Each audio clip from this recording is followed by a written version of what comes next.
Makan bakso cimot pakai nasi. Ini yang mini, kita ambil dulu 2 biji aja. Biasanya aku kalau makan yang mini itu pakai nasi cukup 2 biji. Cuma kalau yang mozzarella gede, aku harus 1. Kalau 2 kayak agak too much kekenyangan.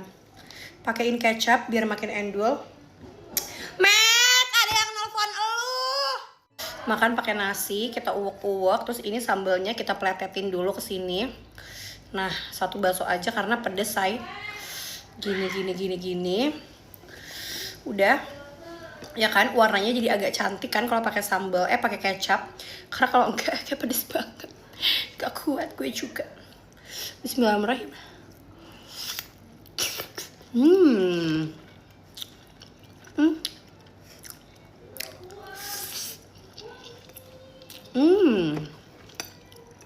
Sumpah kalau makan nasi sama kecap tuh kayak kangen nasi sama telur.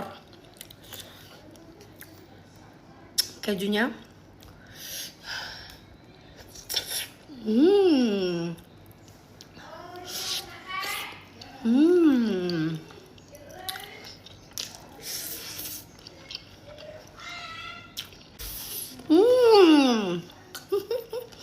Syok berat.